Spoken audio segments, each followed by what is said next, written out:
الكافرين، فجزاه الله عن الأمة خير جزاء. ورضي الله عن صحابته الغر الميامين الذين أوصلوا الإسلام إلى أصقاع الدنيا، حتى جعلوا لنا في الباكستان إخوة في العقيدة والدين، وحتى جعلوا الأخوة في الإسلام أهم من كما قال الرسول صلى الله عليه وسلم عن القوميات دعوها فإنها منتنة، وقال الله إنما المؤمنون إخوة فساوى بين المؤمنين جميعا. وقال الرسول صلى الله عليه وسلم قال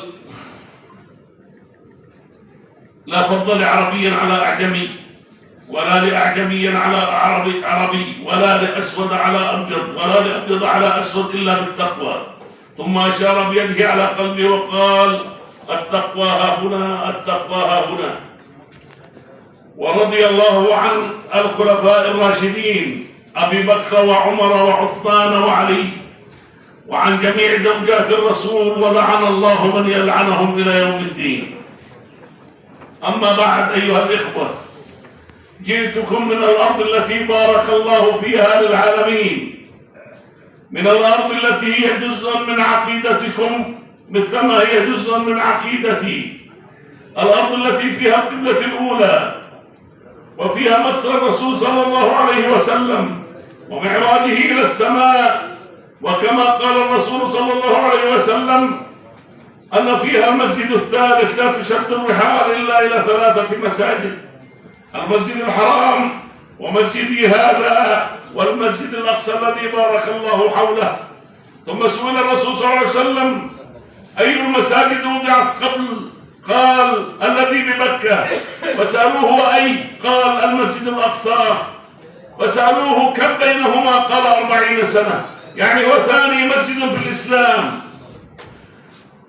والأرض المقدسة في القدس بيت المقدس هي أرض المحشر والمنشر، وفيها أما الرسول الأنبياء بعد أن انتهت رحلة الإسراء والمعراج ختم الله له أن أحيا له الأنبياء في المسجد الأقصى فأم بهم.